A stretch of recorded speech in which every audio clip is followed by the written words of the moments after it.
Et tout le peuple vint à lui. S'étant assis, il les enseignait. Alors les scribes et les pharisiens amenèrent une femme surprise en adultère, dans Lévitique chapitre 20, verset 10. Et la plaçant au milieu du peuple, ils dirent à Jésus, Maître, cette femme a été surprise en flagrant délit d'adultère. Moïse, dans la loi, donc mosaïque, donc la Torah, nous a ordonné de lapider de telles femmes. Toi donc, que dis-tu? En d'autres termes, si tu es vraiment un enfant d'Israël, bah tu dois appliquer la loi. Sauf que celui qui donne la loi à Moïse, c'est le Dieu d'Israël. Moïse n'a rien improvisé. Maintenant, écoute Médusa. Verset 7.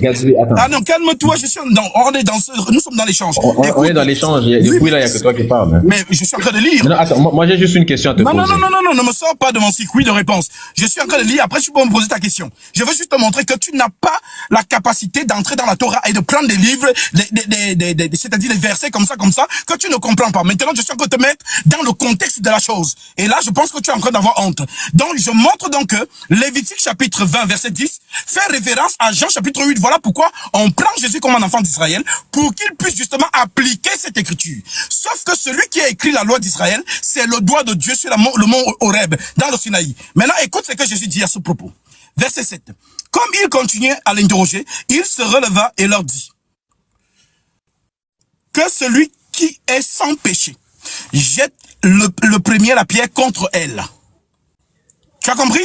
Ça veut dire que Jésus, au lieu d'appliquer la loi, Lévitique chapitre 20, verset 10, demande aux gens qui accusent cette femme si quelqu'un parmi eux n'a pas de fraude, n'a pas de péché, ben, s'il est pur, sans tache, qu'il lance la première pierre à cette dernière.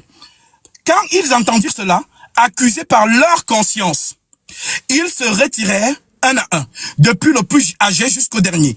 Et Jésus resta seul avec la femme qui était là au milieu. Alors, s'étant relevé et ne voyant plus que la femme, Jésus lui dit, « Femme, où sont ceux qui t'accusaient? Personne ne t'a-t-il condamné ?» Elle répondit, « Non, Seigneur. » Et Jésus lui dit, « Je ne te condamne pas, moi non plus. Va et ne pêche plus. » Voilà le discours de Jésus. Alors, qu'est-ce que tu dois comprendre par là? C'est qu'il y a ce qu'on appelle la loi mosaïque et la loi de la condamnation. Paul te prêche ça. Voilà, il fallait me demander la référence, j'allais te donner. La loi de la condamnation et la loi du pardon. Voilà donc pourquoi Jésus, dans son ministère, c'est ce que Hyros qui était ici a essayé de t'expliquer, mais vous l'avez étouffé. Jésus, dans son sacerdoce, amène ce qu'on appelle donc la miséricorde, le pardon. Donc, Jésus parfait la loi.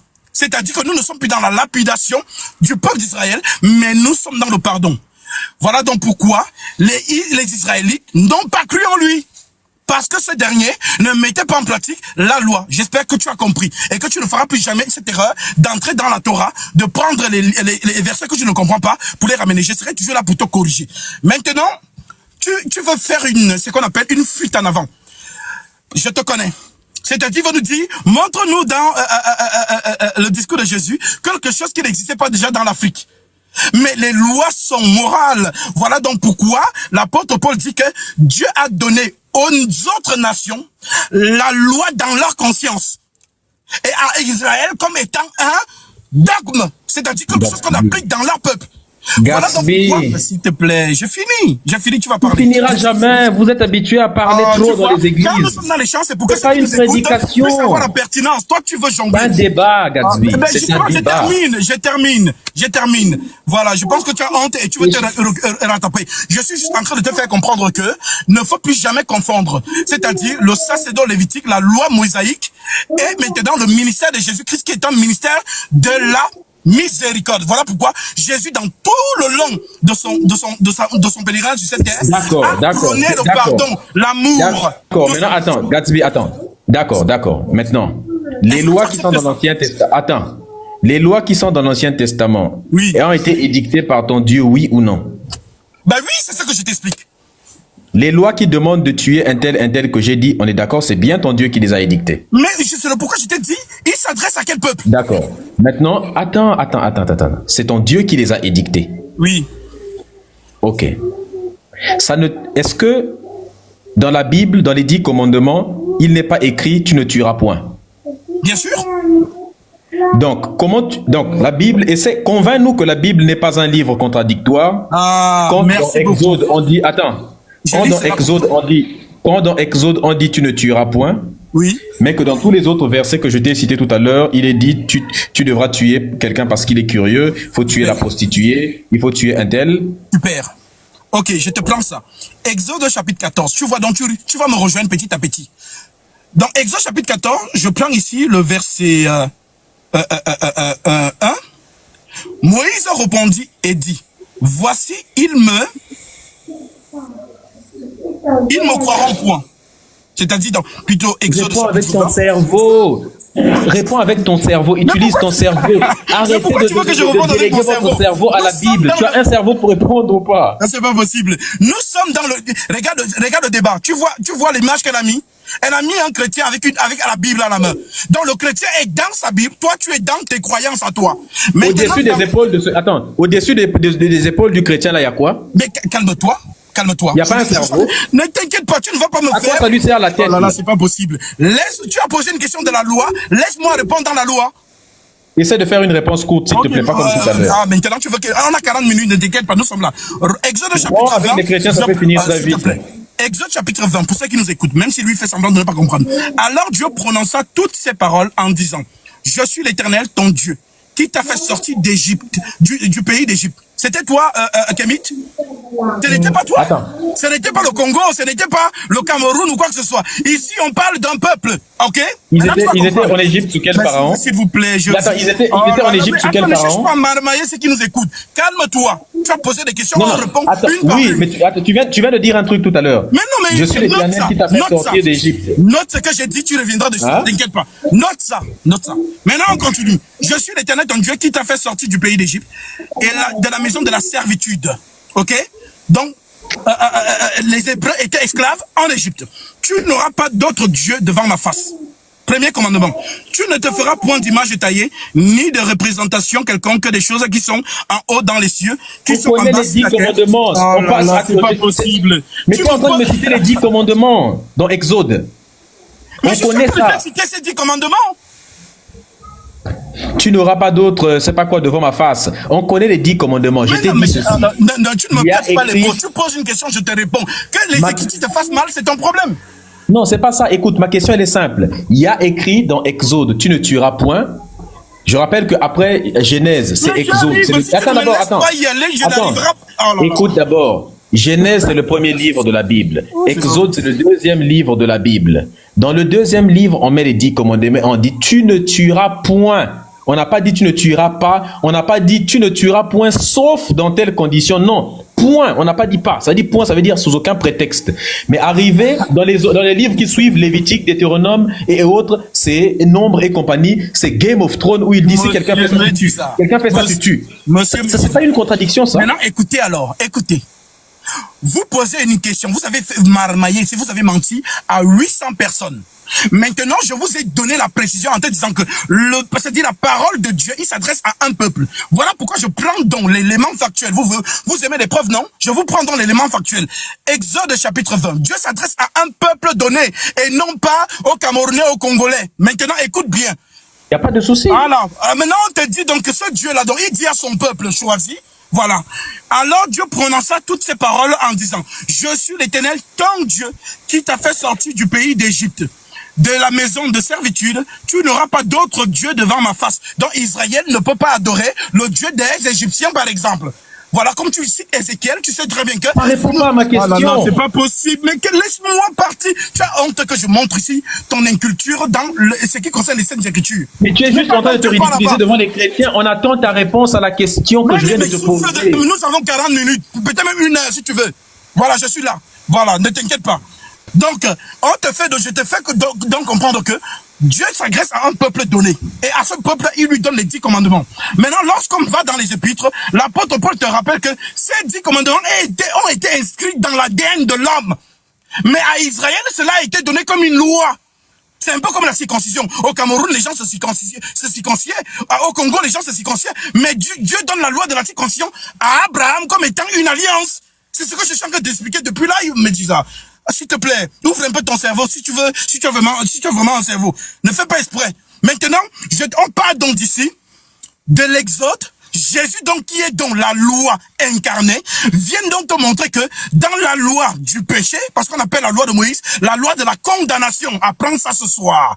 La loi de Moïse s'appelle la loi de la condamnation. Donc Moïse condamne, c'est le Dieu qui lui donne les ordonnances dans le peuple égyptien, israélite, comment ils doivent marcher et ce qu'ils doivent faire. Maintenant, lorsqu'ils ne respectent pas ça, il y a des sentences propres que Dieu lui-même donne. C'est pas grave. Passons à la deuxième question. C'est pas grave. Tu m'as posé une question, je te pose ensuite.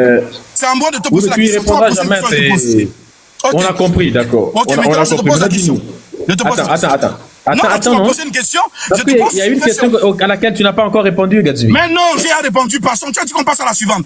Non, il y a une question. Depuis quand on faisait des échanges, je t'ai demandé, cite-moi une seule valeur morale que ta religion. Tu n'as pas répondu. Nous sommes dans l'échange. Tu m'as posé une question que j'ai répondu. Maintenant, si tu as honte, c'est ton problème. Maintenant, moi, mais tout à l'heure, je n'entends aucune réponse. Ah, d'abord, si tu n'entends pas, c'est ton problème. Ceux qui sont dans les commentaires ont entendu. C'est tout. Je ne suis pas là pour te convaincre. Je suis là pour te donner des preuves scripturaires de mon livre, comme tu vois le jeune homme qui a la Bible sur la main, là, c'est moi. Apparemment, c'est tu n'as pas compris. Gatsby, maintenant, si je te dis, s'il te plaît. Gatsby, attends.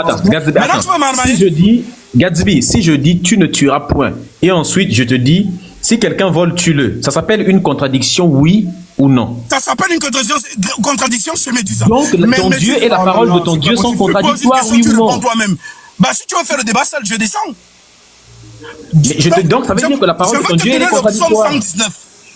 Voici ce que le peuple d'Israël dit, ce que Dieu dit au peuple d'Israël. Dieu est au ciel, il fait ce qu'il veut. Ça veut dire quoi? Le seul, justement, c'est ce que Jésus a fait. On condamne une femme qui a fait l'adultère, elle a trompé son mari. Maintenant, au lieu de la lapider, Jésus prend le même doigt que Dieu a écrit dans les autres, il écrit par terre. Et il se relève. Où est-ce qu'il l'a introduit? C'est ça le problème. Non, c'est pas possible. Et il pardonne ces derniers. Tu fais semblant de ne pas comprendre. Mais on va avancer. Maintenant, je te pose ma question aussi. Donc, tu vas y répondre. Ok. La Mahat dont tu parles. Mahat, c'est la fille de qui? On est passé à autre chose alors que tu n'as même pas répondu à la question. Mais calme-toi, nous sommes ici dans mon raisonnement, je fais dans ton camp. Calme-toi, n'aie pas honte. Mahat, c'est la fille de qui? Je te pose d'abord, réponds d'abord à ma question, je réponds à toutes tes questions. Dieu a répondu, avançons, allons dans ton camp. Mahat, c'est la fille de qui? Puisqu'on va parler de la loi de Mahat. Mahat, c'est la fille de qui? Avant d'aller dans l'ordre de la Mahat, réponds-moi d'abord et ensuite on vient. Alors, soyons ordonnés. Le peuple, vous avez compris. Hein. Attends, l'ordre. Voilà, il a je vais répondre. Attends, s'il te plaît. Je viens de dépenser 600 €. Tu me dois une réponse. À cause de... Calme-toi d'abord. Tu fais trop de bruit. J'ai dépensé 600 € pour assister à ce live. Attends, s'il te plaît. On n'a pas compris. Attends d'abord. Attends. Je n'ai rien compris de ta réponse. Tu n'as pas répondu du tout. Je vais répondre à toutes tes questions. On va passer. Attends, s'il te plaît. La réponse, c'est ton problème. Non, je ne refuse pas. Attends, s'il te plaît, je ne refuse pas. Je vais répondre à toutes tes questions. Tout ce que je veux, c'est qu'on finisse d'abord avec les questions que je t'ai posées. Et après, tu me poses toutes tes questions, je te promets. Soyons ordonnés. Attends. Tu ne vas pas m'imposer ton rythme. Attends, s'il te plaît. Non, je ne vais pas marcher comme tu veux. Tu poses une question, je réponds. Je te pose une question, tu réponds, ainsi de suite. Gatsby, attends, s'il te plaît. Je t'ai posé 2 questions. La première... Et j'ai déjà répondu aux 2. Non. Oh là là. La première, c'était, donne-moi une valeur morale que l'on doit au christianisme et qui n'existait pas en Afrique. Tu n'y as pas répondu. Tu as donné quelle réponse? J'ai donné la réponse celle-ci, de l'Écriture, où on te dit que Dieu a inscrit dans l'homme des valeurs concernant la loi dans son esprit. Et à Israël, il lui a donné comme un dogme, c'est-à-dire qu'une loi applicationnelle. Maintenant, Maintenant, je te pose ma question. J'avance. Non, mais ça tu n'as pas répondu. Non, mais dis ça, s'il te plaît, tu ne vas pas bloquer le débat. Si tu ne mais ça ne veut rien dire. Par exemple, écoute d'abord. Avançons, je te pose ma question. Je veux te poser ma question. Par exemple, arrête de crier. Écoute d'abord. Par exemple, l'écriture, c'est une loi. Attends, je te demande. J'ai déjà posé ta question. Attends, s'il te plaît. Attends. Notre débat, c'est... notre débat, ce sont les valeurs morales du christianisme versus les valeurs morales au niveau des Kamites. Je te dis, cite-moi une valeur morale que l'on doit au christianisme. Tu me dis l'écriture. L'écriture, c'est une valeur morale. Je suis en face de toi, Gatsby, Médusa. Tu n'es pas... Tu commences à m'appeler même par ton propre nom. Tu vois? J'ai dit ceci. J'ai répondu à toutes tes questions. Même par ton que tu les acceptes, que tu ne les acceptes pas, c'est ton problème. Avançons. C'est à mon tour de te poser une question. Mais comment tu veux qu'on avance alors que tu n'arrives pas à répondre? Je veux la réponse avant d'avancer. J'ai déjà répondu. L'écriture, c'est pas une valeur morale, donc c'est pas une réponse. Mais si tu la refuses, c'est pas de ma faute. Mais l'écriture, c'est pas une valeur morale.